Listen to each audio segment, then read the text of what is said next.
welcome to your own channel Bank Mantra for JAIIB CAIIB bank promotion.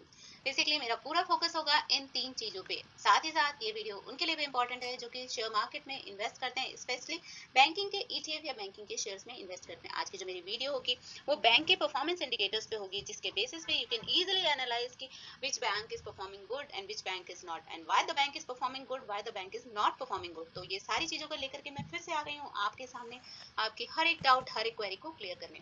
मेरे video में last तक बने रहिए ताकि आपको कॉन्सेप्ट समझ में आए। साथ ही साथ जो मेरी वीडियो होगी वो मोर फोकस करके होगी बैंक के प्रमोशन एग्जाम्स को लेकर के। देखिए, आज के टाइम में हर एक बैंक जो है वो बैंकिंग के प्रमोशंस के एग्जाम ले रहा है, क्योंकि नंबर्स इतने बढ़ गए हैं और बैंक में कह सकते हैं कि इतने कम सीट्स वैकेंट हो रही है कि बैंकिंग प्रमोशन का एग्जाम बेसिकली बैंकर्स के लिए बहुत ही इंपॉर्टेंट और बहुत ही क्रुशियल एस्पेक्ट भी बनता जा रहा है। अब देखिए, बेसिकली बैंक के जो प्रमोशन के एग्जाम्स होते हैं ये एक्चुअल में इस तरीके से डिजाइन किए जाते हैं कि वो पर्टिकुलर स्केल से रिलेटेड होते हैं। अब स्केल से रिलेटेड से मेरा मतलब है कि देखिए, जिस स्केल की जो भी रिक्वायरमेंट होगी ना, उसके अकॉर्डिंगली ही प्रमोशन के एग्जाम्स होते हैं। तो अभी जो हमारा फोकस है वो बेसिकली सीनियर लेवल, मतलब स्केल 3, स्केल 4, 5, 6 इनके जो प्रमोशन के एग्जाम्स हो रहे हैं उसको फोकस करेंगे। तो उनको बेसिकली बैंकिंग सेक्टर के परफॉर्मेंस को देखना होता है, उसको एनालाइज करना होता है और उसको एनालाइज करके उसका आउटकम निकालने निकालने उनका मेन काम होता है। तो उनके जो क्वेश्चन पेपर्स होते हैं वो कुछ कुछ डिजाइन भी ऐसे किए जाते हैं। तो इसी सीरीज में मैंने ऑलरेडी परफॉर्मेंस इंडिकेटर्स कुछ डिस्कस कर रखे थे। आज की जो हमारी वीडियो है वो एक नए परफॉर्मेंस इंडिकेटर के बारे में हम डिस्कस करेंगे, वो है हमारा रिटर्न ऑन एसेट्स।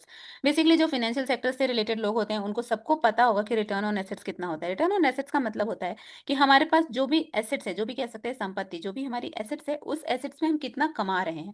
अब देखिए, बेसिकली जो रिटर्न ऑन एसेट्स है उसका कैलकुलेशन का फॉर्मूला होता है net profit upon average total assets. यहाँ पे टोटल एसेट्स की बात हो रही है, मतलब जितनी भी बैंकिंग और फाइनेंशियल इंस्टीट्यूशंस के पास जो टोटल एसेट्स होगी यहाँ पे उसकी ही बात कर रहे हैं। अब देखिए, रिटर्न ऑन एसेट्स जो है is a single ultimate indicator of the overall profitability of banking और financial institution. Impact of non interest income, assets quality, fixed cost like employees cost are all factors into this ratio. इन सारी चीजों को इसमें consider किया जाता है। मतलब जितने भी नॉन इंटरेस्ट इनकम है, देन एसेट्स की क्वालिटी है कैसी है, देन फिक्स्ड कॉस्ट जो कि एम्प्लॉयज वगैरह की जो भी सैलरी वगैरह जाती होगी, वो सारी चीजें are all factors into the this ratio. इन रेशियो में सारे फैक्टर्स को कंसिडर किया जाता है।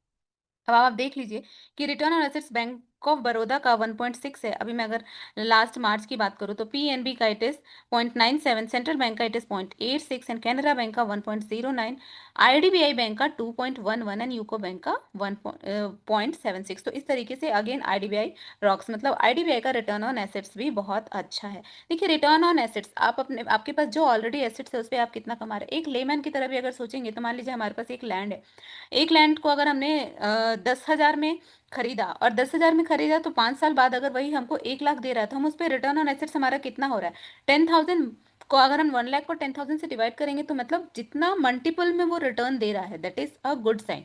तो जितना अच्छा रिटर्न ऑन एसेट्स होगा उतना ही इफेक्टिव, कह सकते हैं कि इफेक्टिवली मैनेज होगी सारी चीजें, एसेट्स अच्छे से मैनेज होगी और उतना ही अच्छा अर्निंग भी हो रहा होगा। तो नॉर्मली फाइनेंशियल इंस्टीट्यूशंस के परफॉर्मेंस को हम अगर जज करना चाहते हैं, देखना चाहते हैं, तो उसके लिए हम आरओए को भी असेस कर सकते हैं। आरओए ऐसा इंडिकेटर है जो कि ओवरऑल प्रॉफिटेबिलिटी को कंसिडर करता है। मतलब जितने भी खर्चे, जितने भी एक्सपेंडिचर वगैरह करने के बाद जो भी उस फाइनेंशियल इंस्टीट्यूशन के पास प्रॉफिट बचा, उस प्रॉफिट को आरओए असेस करता है। इसलिए ROA is also important factor for considering the performance of a bank. तो चलिए मिलते हैं नेक्स्ट वीडियो में नेक्स्ट परफॉर्मेंस इंडिकेटर के साथ। तब तक के लिए take care, good bye, have a nice day and keep watching my channel.